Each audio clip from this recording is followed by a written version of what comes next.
right. Well, hello, everyone, again.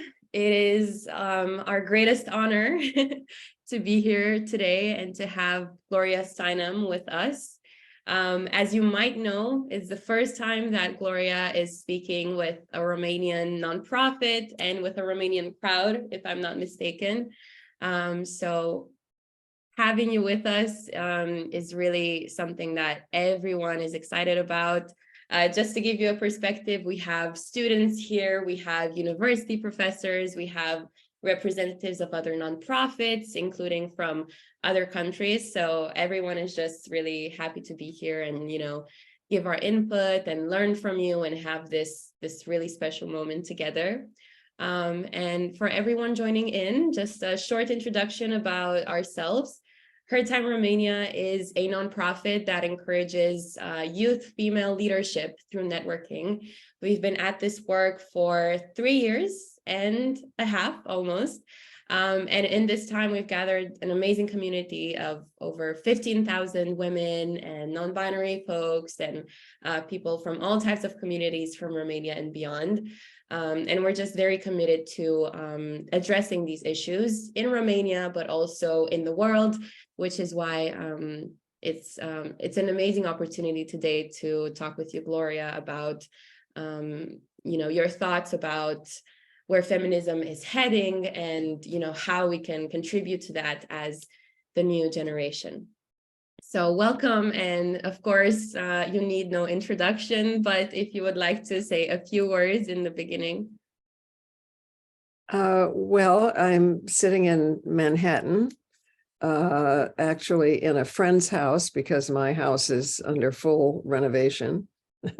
So this atmosphere you're seeing here is more glorious than mine, probably. But I so welcome, I am not a technological person, but I am so grateful that it serves to bring us together across so many miles and discover what we can actually do together and help each other with. Absolutely.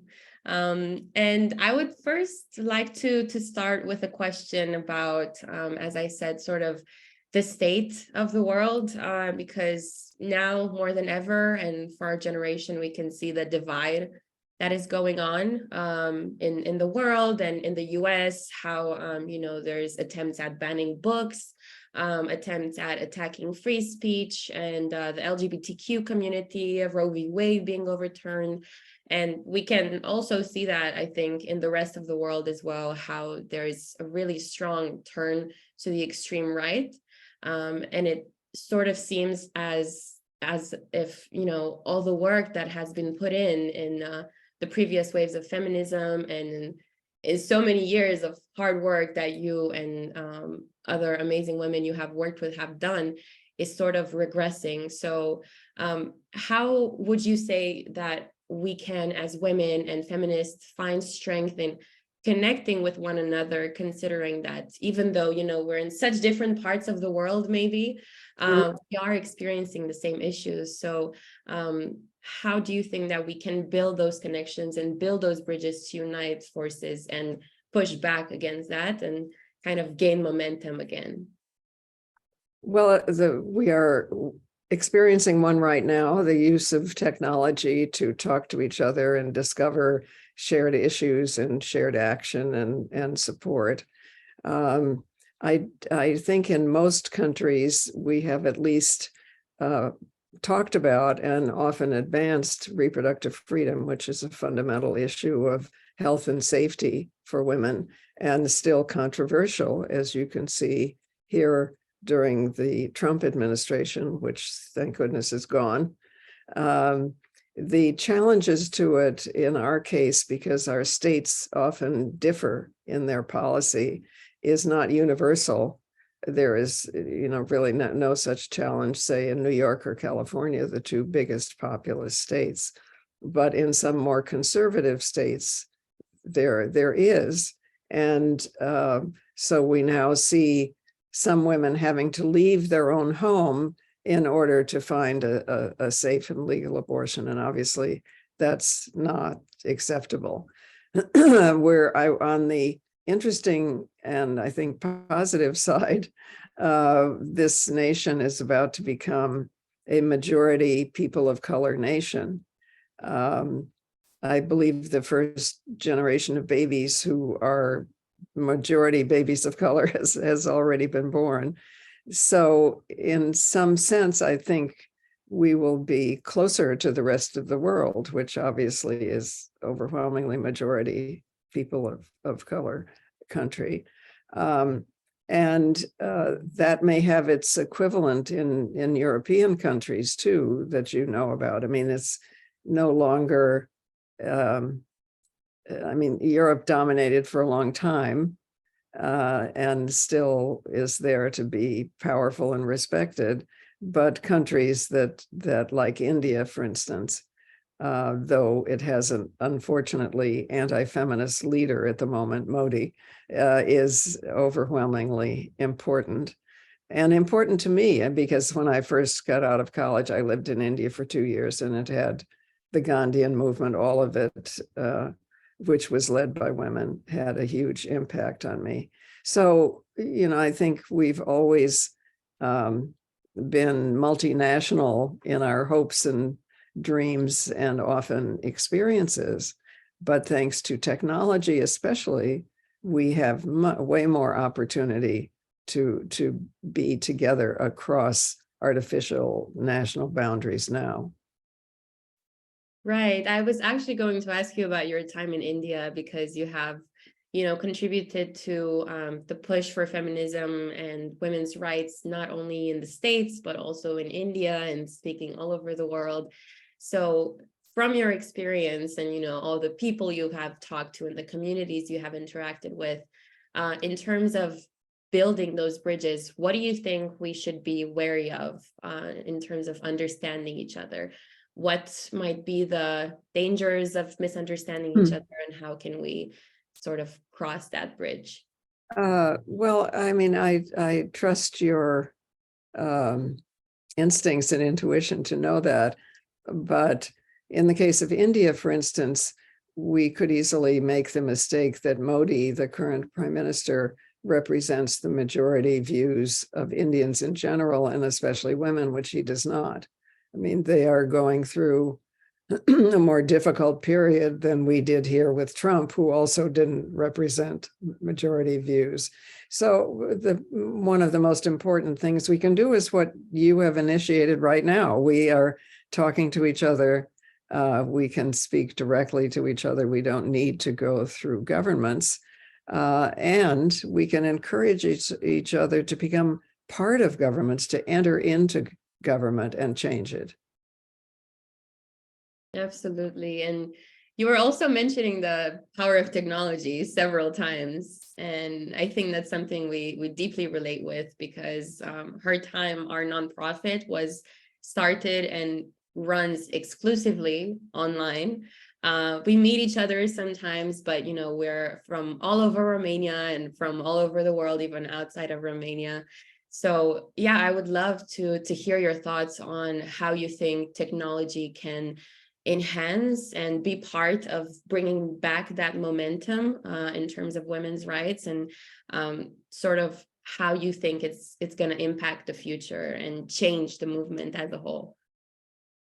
Well, we get ideas from each other, just as I did from India, somewhat accidentally, because I was able to live there for a while. And the women's movement was actually the movement that put Gandhi in power. I mean, at the time I was writing something about Gandhi, and I went to talk to a woman named Kamala Devi Chattopadhyay, a great woman who was, a part of that movement. And she listened to me patiently for a while. And finally she said, well, my dear, we taught him everything he knew. That the women's movement had been the basis of the March to the Sea, the Salt March, everything. So sometimes I think we fail to see or credit how important women in general and activist women in particular have been. And part of what we can do is is credit that, is not get into the habit of seeing ourselves as powerless and saying, woe is me, but looking for centers of power, telling each other about them and learning from them. Mm-hmm. And that makes me think of what you just mentioned earlier, how also in a way, because of technology, kind of the negative side of it is that sometimes it seems that the majority of the people have maybe are in sentiment with those misogynistic thoughts and sexist and extremely conservative and pushing against feminism, when the reality is that you can build communities and you can have these conversations and sort of realize that although that is the dominant discourse and maybe it comes from those in power, it doesn't mean that that should be the rule now, and that's the reality.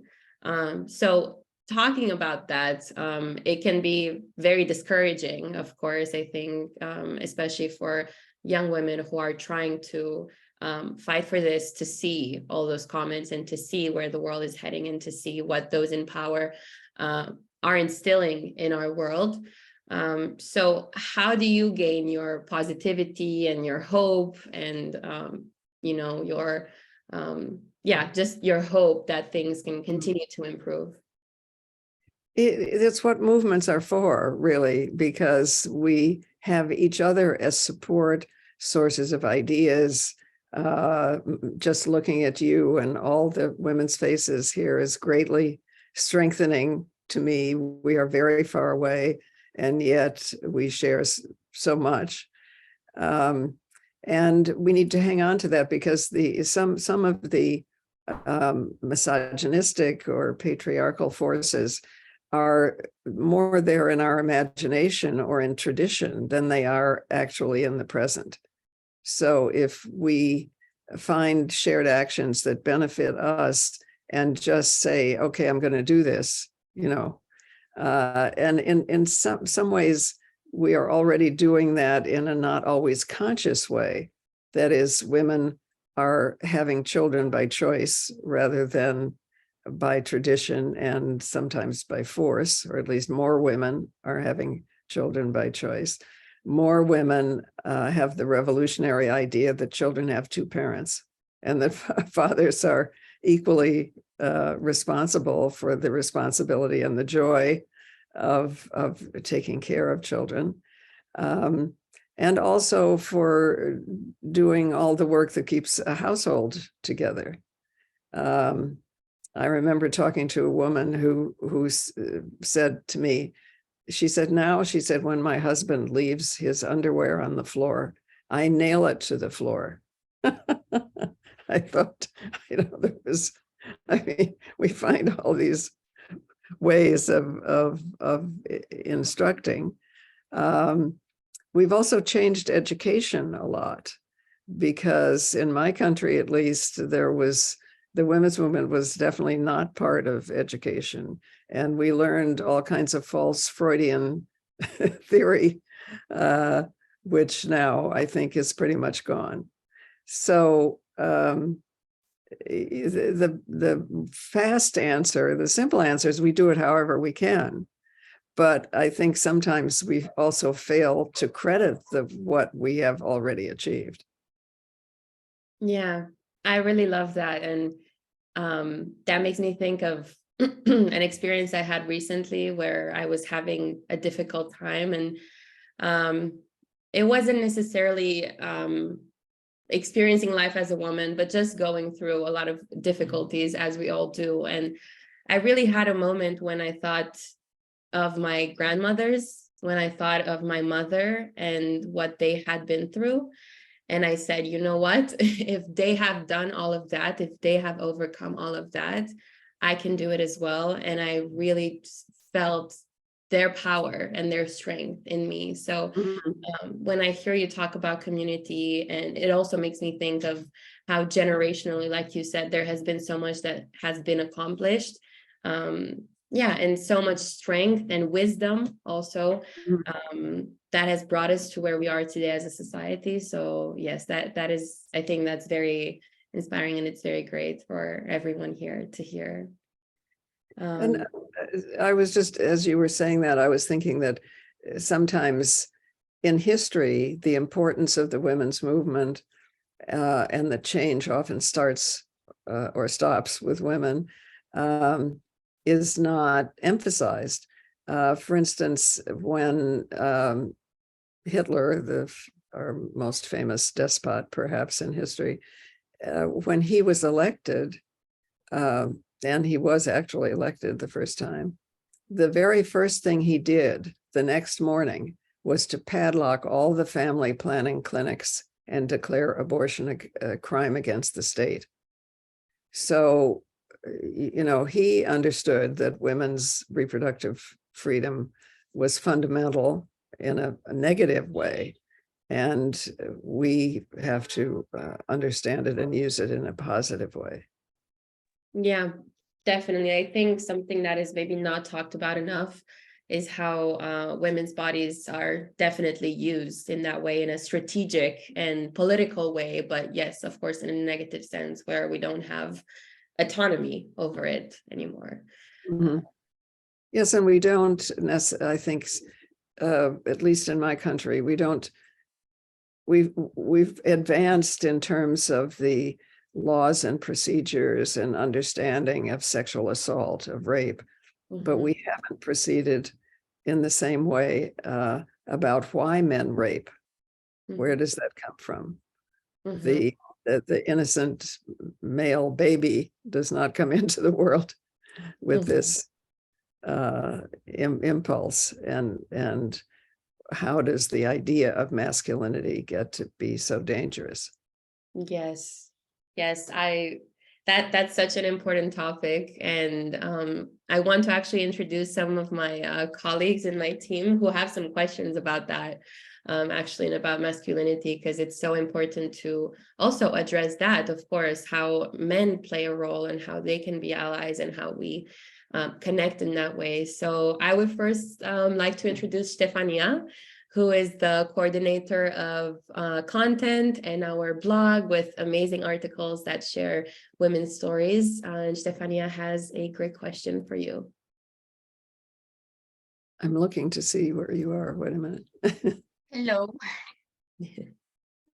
I'm really honored and I'm a bit nervous because, we have the chance to speak with you today. For me, especially as a journalism student, you are a role model, and I want to learn how to combine feminism and feminist activism with journalism through my career.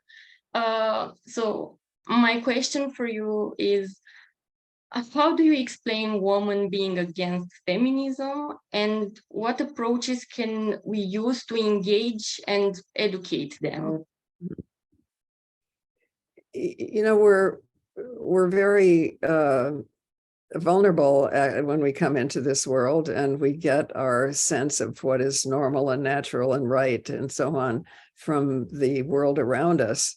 So it's not surprising, given the degree of patriarchy that's still there, that a young woman might feel she must look for a measure of success or perfection or security or wherever it is within a male dominant system.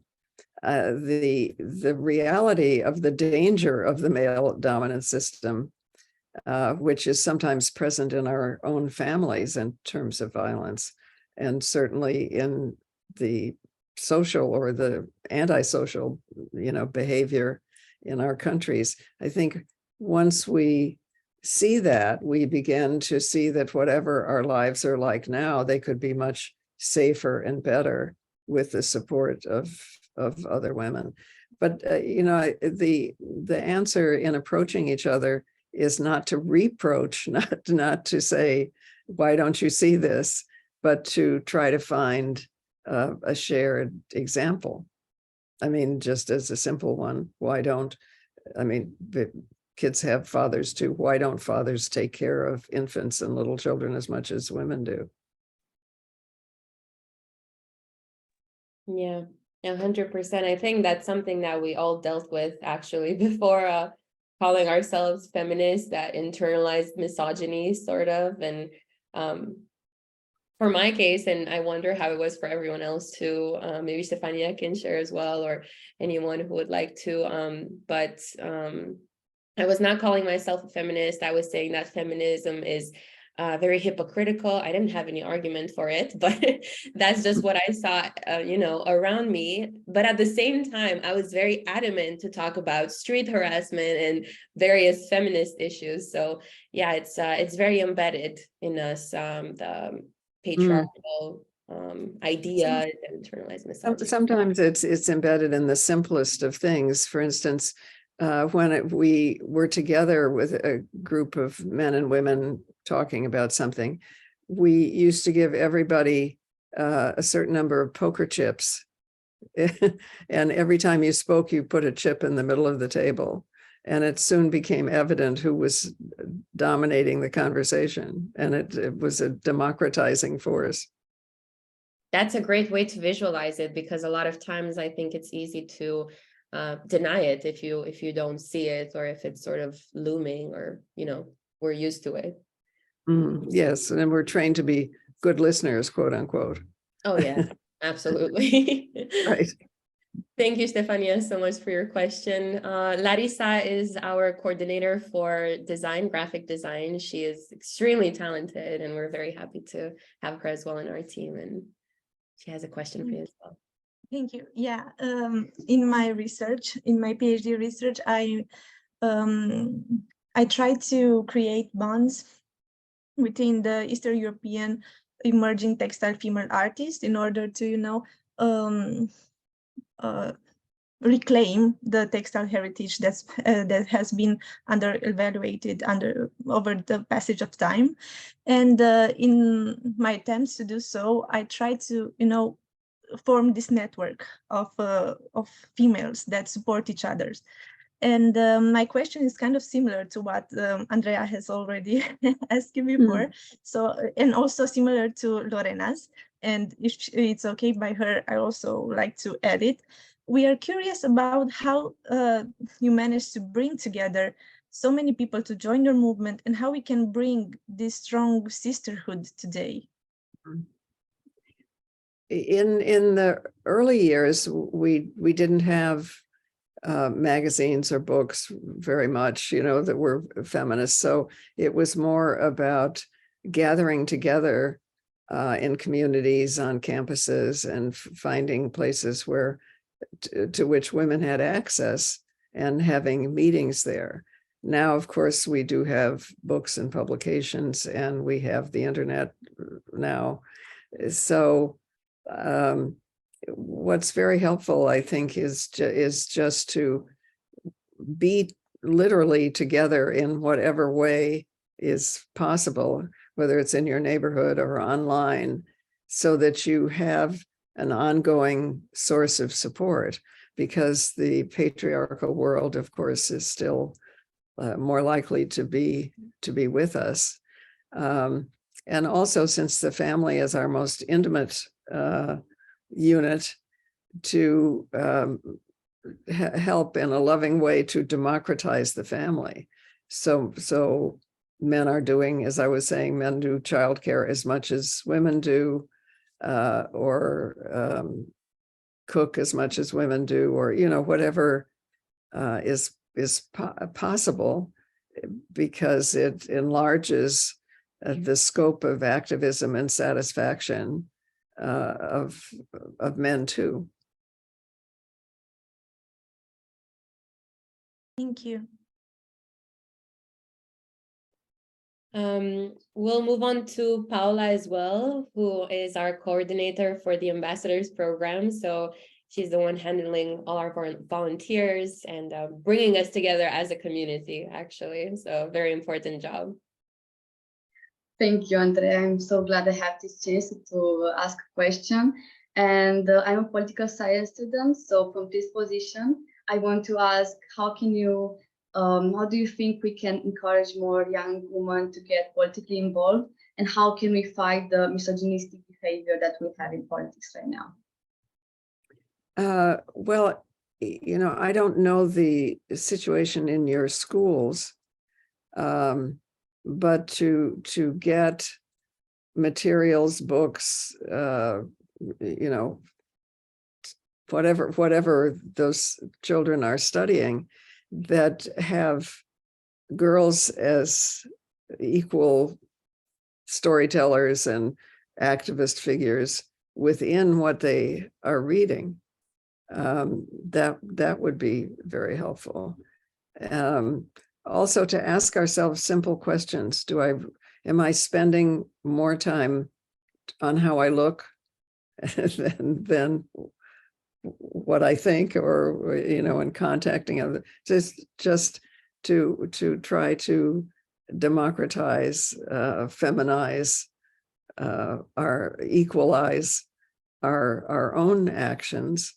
And we need each other's support with that. And that's why it's so important that I'm looking at all of you now, all your great faces on this checkerboard, and this is the source of your power. Yes, it's so important to see yourself in the world. And this is part of why Her Time Romania was started, because I think it's definitely better now, of course, than 10, 20 years ago. But to see yourself, in successful women in all types of domains, in politics, in arts, in journalism, of course, that is so important, because otherwise, as a child, you don't even have the idea of, oh, I might want to do that, or I see myself doing that, even though maybe that's something you would be very passionate about, but you don't even know. And maybe you don't even think that's something that's for you in this world, because there's no examples that are promoted in that way. Yes, there's a saying, you have to see it to be it. Exactly. Right. So to put diverse images of women, of dreams and accomplishments before little girls is very important. Absolutely. And actually, before 10 or so, the idea of the feminine role isn't as powerful in the lives of little girls, because the role tends to come down at 13 and persist until 60 or something. So it's very what children see as supportive and okay, and how we support their dreams is very important. Yeah, totally. It's actually really, I think it gives us a lot of hope to see children, and because their intuition is so good, and they have a lot of wisdom actually, and they're not already subjected or indoctrinized with any thoughts that we have in society. So yeah, I can see it in my little cousins, I can see it in nieces, and I think that's part of what gives us hope as well. Yeah, so it's as someone once said, females are smartest before they're 10 and after they're 60, because between 10 and 60, the female role comes down upon us. But yes. That's not so true anymore. Yeah, we see it and we fight against it, but yeah. All right, we have one more question from our team, and it's from Sorana. She's our coordinator for events, and her work has brought together many young women as well, connected them with actually mentors in different domains, so that our participants in our community can see themselves. So yeah. Hi, Gloria. First of all, it is such an honor to be able to talk to you today. I was wondering what your thoughts are on the recent surge of misogyny displayed as the alpha male personality, and what steps we could take to prevent this trend from rising. Well, you can make fun of them. I mean, ridicule and laughter comes natural to human beings, right? And it's nonviolent. It doesn't have to be cruel, but it does make a point.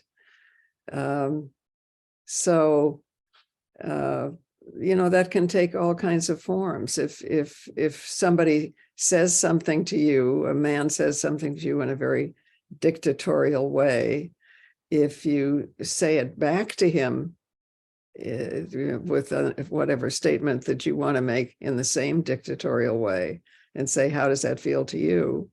I mean, empathy may be the strongest revolutionary emotion we have to help other people understand how we are feeling and for us to understand how they are feeling. He has probably been raised with the idea that to pretend certainty and that you know everything and not to cry or whatever he's been told is masculine is limiting him. Thank you. I think we can all agree we love that approach of just ridiculing situations like that, because it is just ridiculous. So, and I think it also is good for maybe our hearts, to not maybe let ourselves be so hurt by all of these things going on around us, and sometimes just look at it and just see it in a funny way. Well, you are doing the most important thing, which is talking to each other, supporting each other, exploring together. But the point you make about laughter is very interesting, because here in what we call Native American culture, that is, the cultures that were here before Europeans showed up, there is a god of laughter who is very important, because the understanding is that laughter is the only free emotion. You can make someone sad or angry, you can make them fight back or, cry, whatever it is, but you can't actually make someone laugh, sincerely laugh. So it's a kind of measure of freedom. And I always think, well, we should just not go any place where we can't laugh, including church or, which is quite patriarchal usually, or whatever it is, that laughter is a great sign of freedom. Mm-hmm. Absolutely. That's wonderful to hear too. And it's a great reminder of something that we've talked about several times today, and you've brought up, is that we have so much to learn from other cultures, from other communities, and to respect and to gain from that wisdom, and while we unite and fight things that we're all dealing with. Well, and I thank you for this. I mean, it's wonderful to see your faces. It's unfair that we're speaking English, actually. And I apologize for that. I don't know how English got to be the lingua franca of the world, but I guess it is. And I'm very, very, very grateful that I can see you and hear you and learn from you. We are very, very honored as well. And we'll start taking some questions from the chat as well, because we have so many participants today that have really interesting questions on things we haven't touched on as much. So one first question. They could also give us answers. That's okay. Definitely. One of the first questions is, how do you think we can fix fragile and toxic masculinity in the men we love, in our fathers, brothers, partners? Well, they're hopefully to discuss the ways with them that they're oppressed by the idea of masculinity. There is no masculinity. There is no femininity. There's humanity.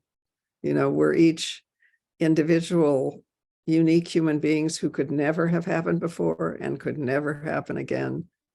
And the conformist ideas of gender, race, class are imposed. They're not real. So I think seeing our individual unique humanity as a gift and supporting that gift in other people is appreciated. Yes, definitely. And once you have that empathy too, I think, to realize that as a man going through this world, you're also oppressed, extremely oppressed by these ideas, then we can just fight towards dismantling the whole system as opposed to, you know, trying to exist in the system that already is and create space in that. I mean, this may be I just am saying this because I think it's good to give practical examples. We had a program here in which young boys, like from 6 to 10 or so, worked in childcare centers because, you know, learning the patience and the attention to detail that it takes to look after babies and young children is very important.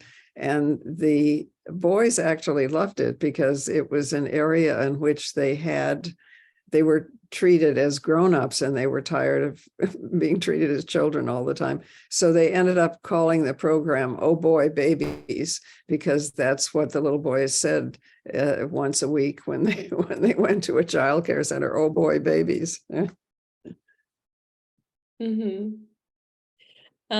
We have another question from Shirin from Bulgaria. I hope I am pronouncing your name right. And Shirin is working with feminist nonprofits in Bulgaria. So really happy to see that there's women from everywhere, actually, not just from Romania. That's great, right? And she would love to ask you if you can share with us, do you remember the moment when you realized that these gatherings of women turned into a source of power to change the world and patriarchal structures? No, I think in a way, I first realized it by what I was reading as a child. I was reading Louisa May Alcott, and the authors I loved were women. I didn't understand why, but I did understand it was true. Then, as a freelance journalist, I helped to start a magazine here called New York Magazine, which was the first of the city magazines.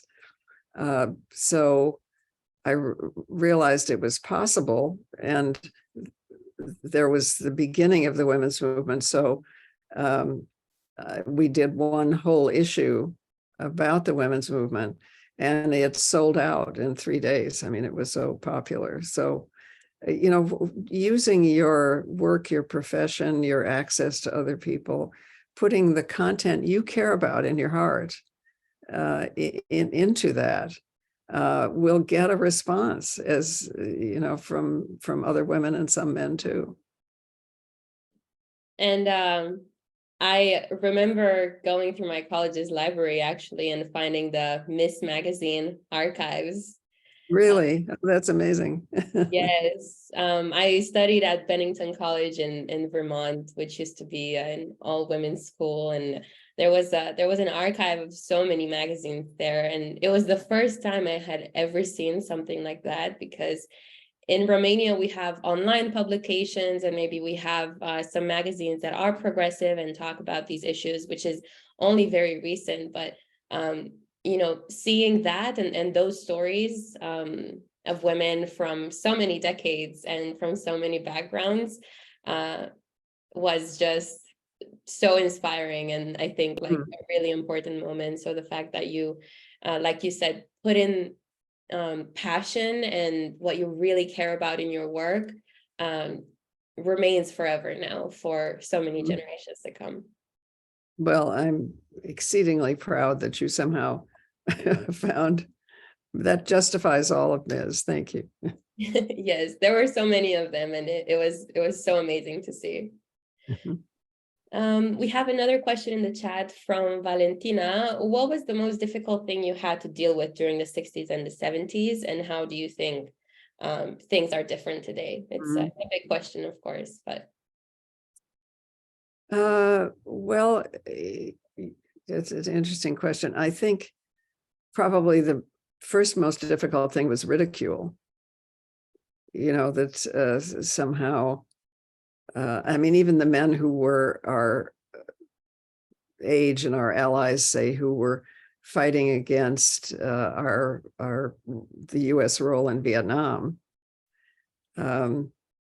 still made fun of women speakers, and and that certainly was hurtful. And also some of it was within our own families, because the idea of gender has come to us in a very early way in many cases. So simply to say, how come my brother isn't doing the dishes, or how come my father isn't, as involved in the care of this baby, is sometimes very difficult, but it has enormous power. Yes, I think it's still very normalized in some families and in some structures to have those really binary, even parental roles. And it's one of the things we address as well, because if we don't tackle that, and if we don't really address that and change that, then it's difficult to talk about women in leadership and women having careers and being able to, attain a lot in their careers, because they're left with this huge responsibility. And then it's layering responsibilities on top of each other. And yes, and there's, as you say that, I'm just thinking that in a way logic is in the eye of the logician, because the logic has been that if a woman spends 9 months bearing a child, that then she's responsible for the child. But why isn't a man responsible for spending that much more than half the time for this child of his? Definitely. And we see this is something that I think about sometimes in Nordic countries, where there is being work done towards that. And there's even, parental leave, not only maternal leave. But in speaking with people from those countries, there's still a social stigma against that. And of course, it takes generations to change it. But, you can see that even when there's laws that are put into place and that's trying to be instilled in society, it still takes a while. And yes, there's a social stigma with some people, but there is a support and inspiration from others. Yes, definitely. Let's see what other questions we have in the chat. We have a question from Juana. In Romania, there is little to no understanding of feminism within the political parties. How important is it to make our message heard on the political scene? And how do we get the attention that is needed for change to happen? Well, it's very important, obviously, because our political systems decide how our tax dollars are distributed and what's important and what isn't. And, of course, it's very, very crucial. And it's also vulnerable to change, because to have female candidates for even the beginning offices, and to organize female voters and male voters who support the radical democratic idea that each of us is equal, right, is open to us. And it's yes, it's work, but it's also fun. Political campaigns are, I don't know what your experience is, but here I always found them the most open, because you could go in and volunteer and work and so on, and the most vulnerable to change. And that inspires, of course, voters, women voters especially, but some men too. Yeah, I think in terms of that specifically, and having representation in politics, something that Romania deals with is having a really low percentage of women in politics, a very low percentage of representation. And then even the women that are within the political parties, of course, not all of them are for women's rights or progressive, that's a given that not all of them would be, but they're not very maybe paid much attention to. You know, when they speak, when they have a speech, there's people talking over them. They're not given as much attention, or they kind of have to fight their way to be heard, even though they've earned their right to be there like everyone else. Well, at least we can, I mean, we can certainly support them and point that out, you know, that the male political figure just talked for an hour, the woman got 10 minutes or whatever it is. Yeah, Just pointing it out is important. 100%. Another question from the chat from Mara is about the definition of feminism. We're sure that you know you've given it a million times by this point, but her question is: do you think the right definition of feminism has been lost in society today? And do you think the misconception affects the movement? Because there's so many women that support women's rights, but maybe say, but I'm not a feminist, or I don't identify with that. You know, I'm not sure, because in my experience, that was more happening in the 60s and 70s. That is, women dissociating from the movement, not wanting to be considered a feminist. And, you know, we had all kinds of slogans at the time, you know, you're either a feminist or a masochist. You know, I don't know if that's, you know, so how effective that is. But also that men can and should be feminist. That feminism is just the radical idea that of democracy, that we're all equal. Another interesting question from the chat from Lorena is: how can we go from gatherings to strengthen our sisterhood and the movement to actually making a change in politics, reaching the government or people in power? So going from this grassroots level to really creating a change at an institutional level. Well, you know, you know your own political system, but we probably have similarities.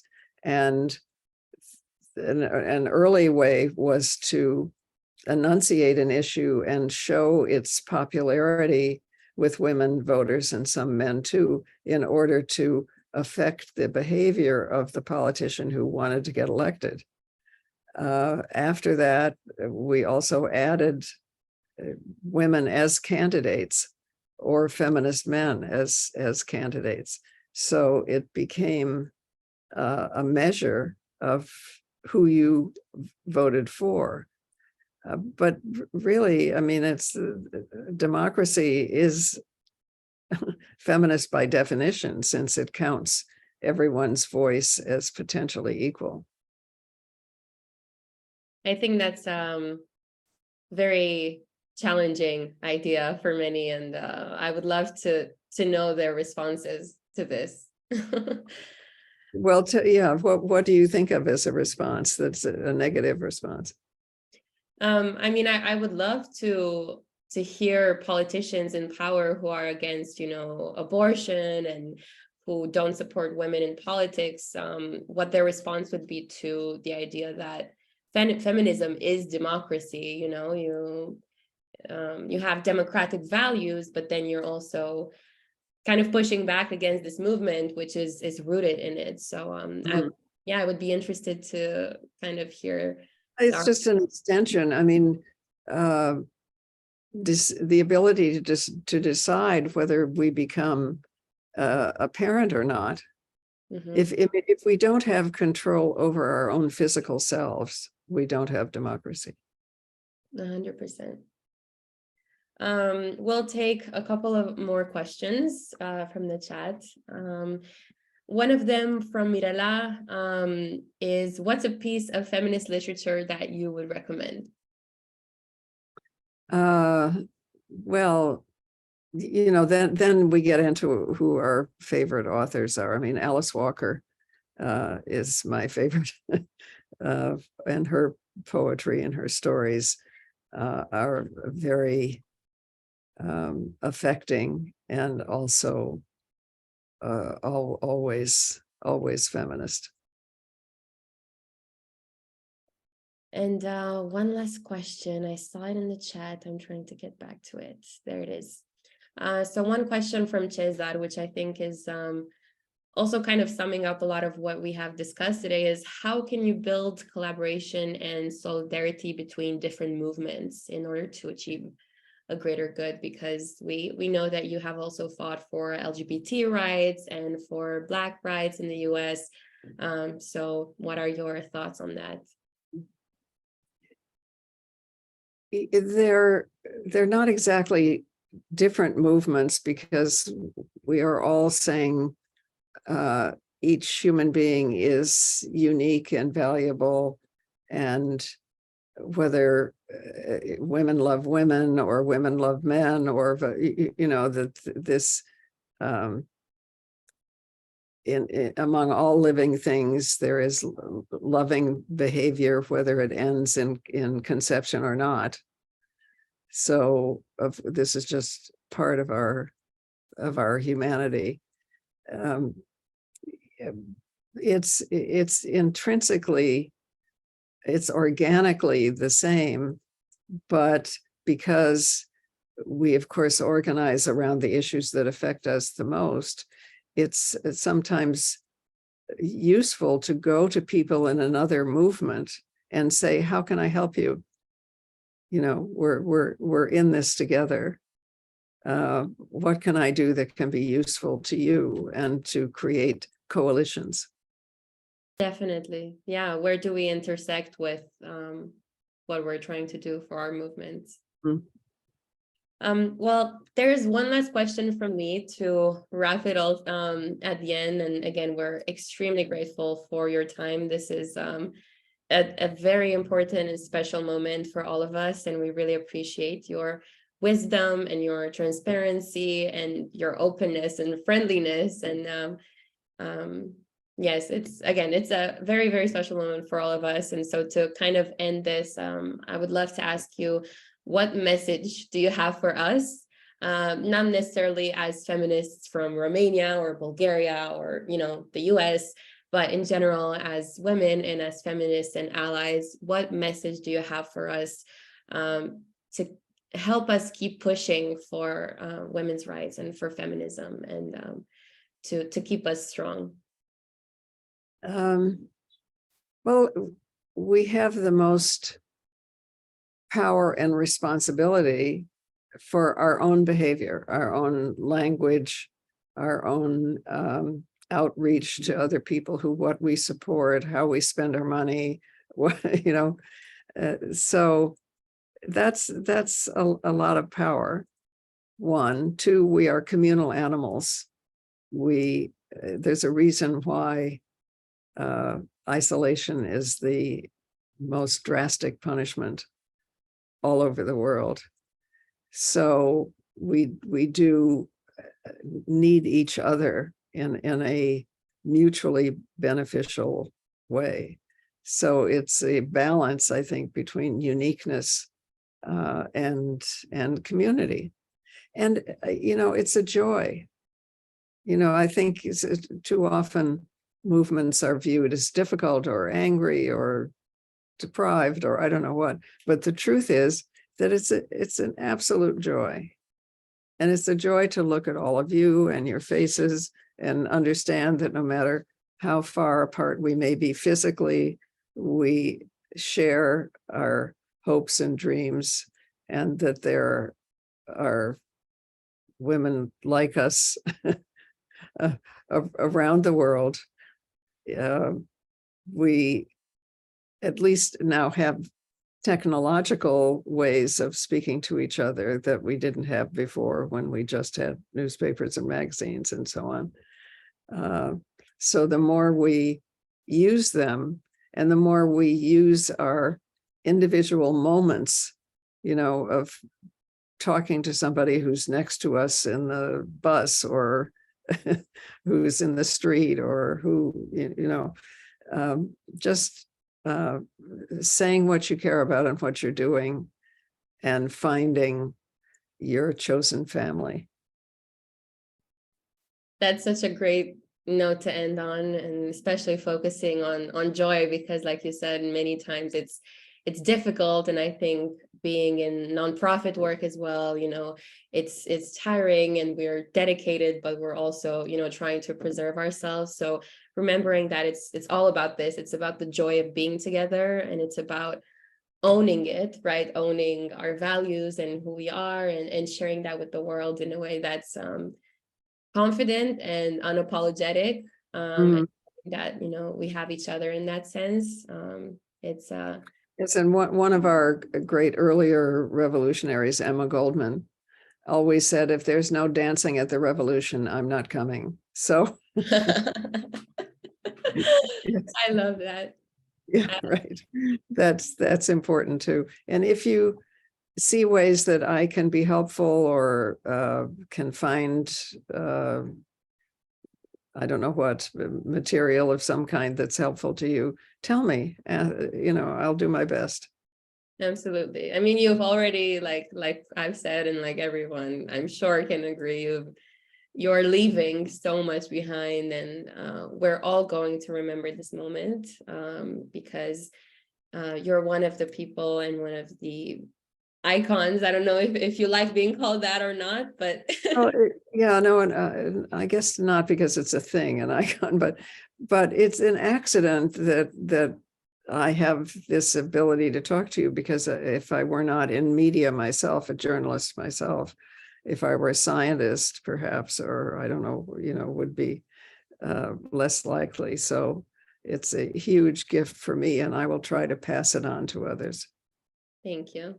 Thank you so much for being here with us today, and for your energy, and again, for your wisdom, and just being a friendly, a really friendly face, and person in mind to discuss all these topics with. I think listen, I thank you, and I'm so grateful to see all of your friendly faces. I send you all a big hug. I think it felt, very friendly, and like we were all here discussing all these important issues. So yes, thank you again so much, and thank you everyone for participating. We hope you enjoyed this time with Gloria, and I'm sure that we've all gained a lot from today. Yes, and keep being a part of our community. We will keep bringing you opportunities and moments to discuss our issues and to make our voices heard, because that's what it's all about. And if we do it together, then we can keep pushing for this and lean on each other. So have a great rest of your night in Romania, and have a great rest of your day, Gloria. Thank you. Thank you. And hope to see you some other time. Yes, I hope so. I hope so.